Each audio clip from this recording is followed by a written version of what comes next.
कांग्रेस जी के खिलाफ बोल रहे हैं, खिलाफत मूवमेंट के खिलाफ में बोल रहे हैं। पूरे स्वतंत्रता यार तू रुकेगा नहीं बीच में बोलने से, तू एक शब्द ही बोल दे तू। नहीं, इस तरह से नहीं, प्रोफेसर आप उनको रोकिए, तहजीब सिखाइए उनको डिबेट। इत्मीनान से, शांति के साथ प्रेम जी आ रही हूँ, एक एक कर देखिए प्लीज, एक दूसरे का रिस्पेक्ट करते हुए। ठीक है, एक एक कर अपनी बात रखते हैं। प्रोफेसर कपिल कुमार इत्मीनान से अपनी बात रखते हैं। आप लोग मुस्लिम लीग, आपने पाकिस्तान की डिमांड लेके मुस्लिम लीग का झंडा चढ़ाया था। हाँ, डाके ने अपने घर के ऊपर मुस्लिम लीग का झंडा टांगा था मुंबई के अंदर, कह दीजिए नहीं टांगा था, हिम्मत है तो कह दीजिए। अच्छा ठीक है, अब आपकी इस बात पर जवाब ले लेती हूँ, ठीक है। महासभा भी लड़ रहा था, नहीं लड़ रहा था हिंदू महासभा, बोलिए। हिंदू महासभा बीजेपी की नहीं कर रहा। हाँ, आपने मुझसे इतिहास बताने को कहा, मैं मुस्लिम लीग और कांग्रेस का इतिहास बता रहा हूँ। जिस दिन कहेंगे हिंदू नहीं सुनिए, पूरा नहीं सुनिए, आप हिंदू महासभा भी कहेंगे वो भी बताऊंगा। पूरा इतिहास बताइए, गोडसे, अरे सारे इतिहास के बिल्कुल। एक करके इत्मीनान से। हाँ, सबके बारे में बात तो बुजुर्ग आदमी जी हाँ, सबके बारे में देश के आदमी, आप सुनने का, आप तो हिंदुस्तानी आदमी है। एक बार उनको कंप्लीट करने दीजिए, फिर एक बार जरा प्रेम जी से मैं काउंटर रिएक्शन लूंगी, फिर संजय जी और ममता जी भी हैं। एक सेकंड इत्मीनान से। हाँ, 1937 के अंदर यूपी के अंदर कांग्रेस एक पैक्ट करती है मुस्लिम लीग से कि सरकार मिलके बनाएंगे, रिजल्ट जो भी हो, उस पैक्ट से पीछे आ जाती है। उसके बाद में मुस्लिम लीग अपोज करती है, वंदे मातरम काउंसिल में नहीं गाया जाएगा। नेहरू इस मुकदमे को लेके जाते हैं टैगोर के पास।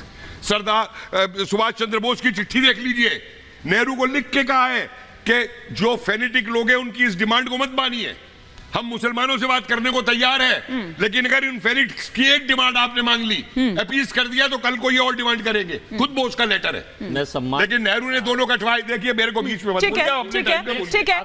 प्रोफेसर साहब आप कंप्लीट करिए, फिर एक बार प्रेम जी से मैं रिएक्शन। हमारे कुछ 10 सेकंड समय देंगे, मैं इनके जवाब मेरे पास। एक एक कर मैं पार्टी प्रवक्ता हूँ आप लोगों की तरीके से, मुझे किसी पार्टी को उसको कुछ नहीं कर रहा है आपकी तरीके से।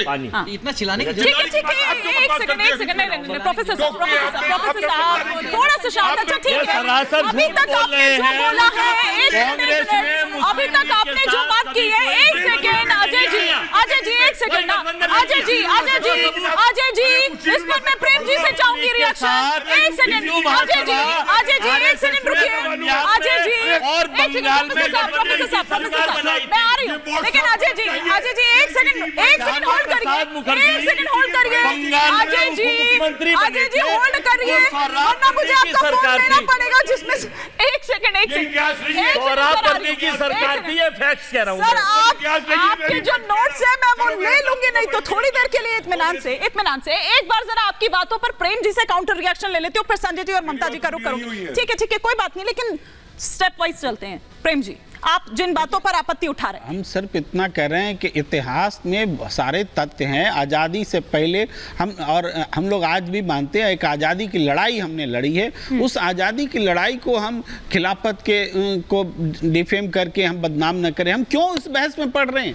हाँ, उस समय सबकी कुछ ना कुछ भूमिका रही। तो हम ये कहना चाहते हैं आज जिस बहस को लेके बात हो रही है उसमें उन बातों का क्या जरूरत है? ये खिलाफत मूवमेंट में कांग्रेस ने ऐसा कर लिया, अरे स्वतंत्रता की लड़ाई लड़ी जा रही थी, कांग्रेस का शासन नहीं था। अंग्रेज उस समय बांटो और राज करो की नीति पर अमल कर रहे थे, मजबूर कर रहे थे लोगों को। उन्होंने ही हिंदू महासभा बनवाई, उन्होंने ही मुस्लिम लीग बनवाया। क्या कह रहे हैं इस देश को प्रेम जी, अगर आपने सुना हो 3-4 बिंदु कुछ वो लेकर आए, 3-4 बिंदु वो लेकर आए जिनको उन्होंने कंपेयर किया। ममता जी, उन्होंने उनको कंपेयर किया और बताया, तो वो ये पूछ रहे हैं कि भैया कितनी बार बांटेंगे आप? कभी धर्म के नाम पर बांटा आपने, कभी जात के नाम पर बांटा आपने, बल्कि अभी तो अभी 5 राज्यों के जो विधानसभा चुनाव हुए थे उसमें वो साउथ वर्सेस नॉर्थ भी आ गया था। तो वो कह रहे हैं कि देखिए बांटने वाली जो सोच है वो किस तरह से बार बार सामने निकल कर आती है। जी हिमानी जी बहुत बहुत धन्यवाद। देखिए अभी प्रोफेसर कपिल जी ने जो बातें बोली हैं वो इतिहास इसीलिए निकल करके आया है क्योंकि आज फिर से डिवाइड एंड रूल की राजनीति की जा रही है कांग्रेस के द्वारा, विभाजन की बात की जा रही है और धर्म के आधार पर बात बात की जा रही है। आप मुझे ये बताइए, अब तो कोई अंग्रेज नहीं है ना भारतवर्ष के अंदर। प्रेम जी, मैं आपके बीच में नहीं बोली थी, मैं आपके बीच में नहीं बोली थी, मैं आपके बीच में नहीं बोली थी, मैं बोल मैं नहीं, आप बोल नहीं पाएंगे प्रेम जी, आप बोल नहीं पाएंगे। उसके बाद आप गलत, ये गलत है, आप गलत कर रहे हैं,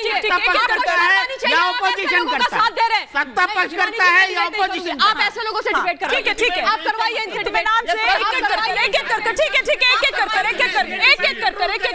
ठीक है। ममता जी,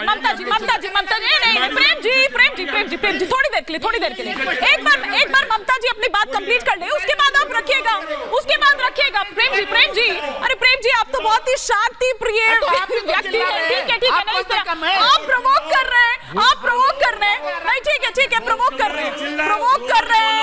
अरे अजय जी, सुनिए ना, इस तरह से नहीं, ये सुनिए ना मित्रों, अजय जी, इस तरह से नहीं चल पाएगा। स्वतंत्रता का अधिकार है। और देखिए, ये बड़ा गलत चल रहा है। ये कोई देखिए सर, ये गली कूचे मोहल्ले वाली कोई वो लड़ाई नहीं चल रही है आपस की कि एक पड़ोसी बाहर आ गया कि इसने ऐसा कर दिया, फिर दूसरा भी दरवाजा खोलकर 4 गाली देकर उसको जा रहा है। प्लीज ये उस तरह की डिबेट मत बनाइए, एक एक कर अपनी बात रखिए। अगर किसी चीज पर आपको आपत्ति है, कुछ है, ठीक है, आप अपनी बारी का इंतजार करिए, या एक लाइन बोलकर चुप हो जाइए। ममता जी, फिर मैं संजय जी का रिएक्शन लूंगी। साफ कर देना चाहती हूँ, आपके साथ बहुत समय से डिबेट कर रही हूँ, मेरा स्वभाव है जब तक मुझे बोलने के लिए नहीं बोला जाता मैं कभी नहीं बोलती हूँ, किसी के बीच में कदापि नहीं बोलती हूँ। अभी इतना हीटेड आर्ग्यूमेंट हुआ, तीनों लोग ने प्रोफेसर कपिल के बीच में बोला, मैं तब भी चुप रही, है ना। तो ये कोई तमीज और सभ्यता नहीं होती है कि जैसे मैं अपना ओपनिंग स्टेटमेंट दूं, लोग बीच में कूद जाए, क्योंकि उसके बाद मेरी लंग पार भी बहुत ज्यादा, मैं भी वो कर सकती हूँ। अब आप सुनिए, इतिहास की बात इसीलिए की जाती है क्योंकि आज भी कांग्रेस वही कर रही है जो इतने साल पहले उन्होंने किया है। आज भी तुष्टीकरण की राजनीति की बात की जा रही है। आज आपका जो स्वभाव है, आपका आचरण है, आपकी जो विचारधारा है, आपकी शैली है, आपका जो तरीका है, वो मुस्लिम लीग वाला है। आज भी आप उसी चीज को मैनिफेस्टो में लिख करके लेकर के आ रहे हैं। तो आपके पास भैया कुछ और नहीं है क्या?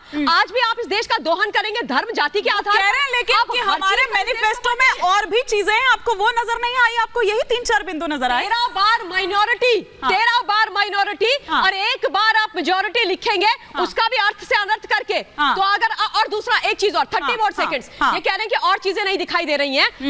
ये नारी सशक्तिकरण की बात अपने इस मैनिफेस्टो में कर रहे हैं। कौन सा नारी सशक्तिकरण? कांग्रेस पार्टी ने 55 से ज्यादा साल इस देश के अंदर प्रत्यक्ष तरीके से राज किया है। 33% जो रिजर्वेशन था वो तो देश की आधी आबादी को ये दे नहीं सके। ये आज नारी सशक्तिकरण की बात 1 लाख रुपए के नाम पर कर रहे हैं। दूसरी जरूरी बात, सुप्रिया श्रीनेत एक ऐसी इनकी प्रवक्ता है जिन्होंने भाजपा की एक कैंडिडेट के लिए बोल दिया कि कंगना के लिए कि तुम्हारा मंडी में क्या रेट है।